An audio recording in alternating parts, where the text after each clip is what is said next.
Oh, who do we blame for last night's loss?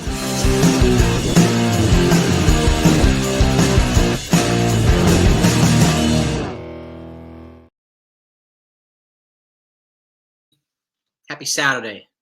And to the dads that see this, happy Father's Day in advance. Okay. Thank you for everything that you do for your kids and your families. Um, Last night, 2-1, walk-off loss to the Boston Red Sox in Fenway Park.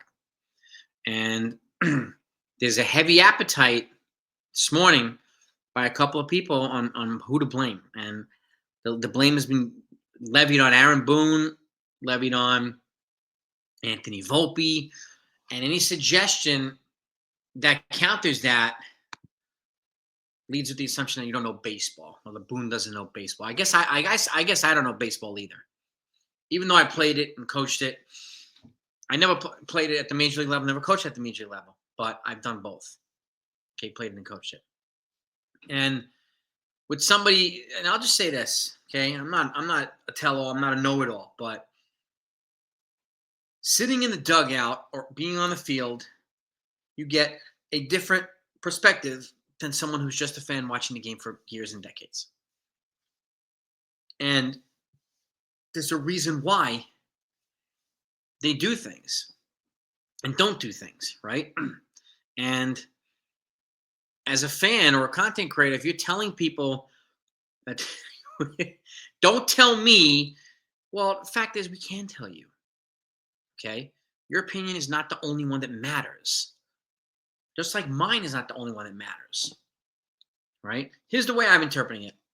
Last night, they had no opportunities until the ninth inning. Why? Because Garrett Crochet was brilliant. Garrett Crochet was brilliant for the Boston Red Sox. Kudos to him. It was a brilliantly pitched game, right? The one opportunity we had, and at that point was 1-0 Boston in the ninth inning. And then Aaron Judge came up, tied the game with a mammoth home. I'm not even sure it's landed yet, okay? Which changed the momentum of the game. You saw how angry Crochet was, right? You saw how the vibe changed in Fenway Park, right?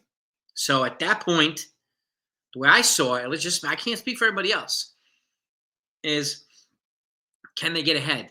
What can they do to put the foot to the jugular of the Red Sox, right? Stayed tied and went to extra innings, right? And then the ghost runner came about. Anthony Volpe was the ghost runner. He's also one of the fastest guys in the team. So he went for the steal. He was thrown out, right? And folks are levying blame on Boone. Boone. Well, I would have done the same thing. I would have sent there Anthony Volpe. You could disagree with me. It's totally fine. But seizing that momentum and wanted to take advantage of it, yeah, I wanted to put my fastest guy out there. Because the fact of the matter is, if he got to third, right, and no outs, they could have still 3 pop flies into the infield, strikeouts. And the fact is, too, Garrett Crochet was nasty. So was Garrett Whitlock, the reliever that came in afterward. He was nasty with off-speed pitches. So it was going to be very difficult to hit him, obviously, right? And did anybody even notice that? Factor that in? His off-speed stuff was disgusting yesterday, okay? And to me, it says, okay, the approach has to be different, kind of on the fly. You're going to try to, get your fastest guy over to third base with no outs. Because then, if there's a slack fly to the outfield, then he can tag up and score. Different story. Boston, their ghost runner was not as fast as Anthony Volpe. So they put the ball in the ground and moved the guy to third, right? And then Tim Hill eventually got 2 outs, and then eventually the guy put the ball in the air in the outfield and went over the outfielder's head. Had it been caught, it would have still been a tie game. And that was pretty much it for the game. But suggesting that Boone doesn't know baseball because he did that, when a lot of other people would have done the same thing, is kind of a naive take here. And it doesn't do anything to further the conversation, not giving people an opportunity to give their voice. Doesn't help either. Okay? I'm not going to say at any point in time, don't tell me what you would have done, because what is that going to do? Your take is your take. It might be different than my take. That's fine. Fine. This is just my take. I would have done. I would have gone. I would have run him too. Okay. And again, that's just me. So I can't speak for everybody else. I'm not that all-knowing person, and I'm not going to claim to be. Right. But that was the opportunity with the momentum shift, the way I saw it, to take advantage of this and try to put another run on the board, especially with the guys that had up after him who were significantly slower than him. Right. So it is what it is. Jason Dominguez would have been fast, but he would have been behind Anthony Volpe. So any that was their opportunity right there to put their run on the board. Now, if they put the ball on the ground, he moved to third, right? But then two other guys struck out, popped up, 3 outs, and he stayed at third base. Would have been no different. They wouldn't have scored. And people would have still found a way to blame Aaron Boone for this. That's why I say when I say who's to blame for this, nobody is to blame. It's baseball. It happens. We look for somebody to blame. The Yankees lose 80 games. We got to look for 80 people to blame. This is baseball. Okay? And if you haven't played the game at any level, your perspective might be different than the people who have. And that's okay. And I'm not discounting people who have never played the game either. Their perspective matters too. But watching it as a fan is different than seeing it in the dugout, seeing it on the field.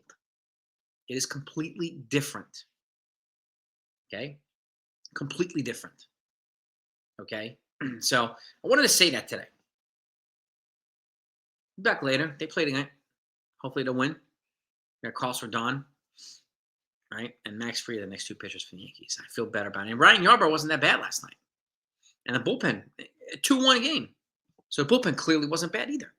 So, and Tim Hill, yeah, he's been used quite a bit the last couple of games, and he hasn't been as sharp this year as he was the last year. So it is what it is. He might be vulnerable come the deadline. We don't know. But if I'm the Yankees, I want to add 2 high leverage arms in at the back end of the game either way, maybe a righty and a lefty. I want to support this, especially now. Jake Cousins likely going to miss the season, most likely with Tommy John. Right? We're going to need to add some reinforcements in the bullpen. Clayton Beeter's looking good, but we need more than that. Okay, we have Luis Hill coming back at some point. Good, but that doesn't help the bullpen. Okay, so give me your take on this stuff. What did you see last night? Okay, that's the way I saw it. Okay, and I also saw it from the TV. Okay, I wasn't in the dugout. I wasn't on the field, but I also had that lens on behind the scenes too. What would I have done? Okay, what would you have done? Especially, and who were the guys batting up after him? Were you confident in their ability? Right? Because DJ LeMahieu, that ball should have been fair. But it wasn't. So they had a couple of bad calls last night, unfortunately, too. And Anthony Volpe, I do agree, he was just out. Just out. And it looks like he may have stumbled at a second base, too. So maybe he could have gotten back, but they went for it. And I would rather go for it and fail than not go for it. Right? That's one of the criticisms of the Yankees, right? Soft, this, that, not a tough guy, right? All this masculine, tough-talking people talk about they're not tough, and where's the George Steinbrenner Yankees? And he went for it. Doesn't always work. It's okay. It's the game. Give me your take. Have a great day, gang. And again, happy Father's Day.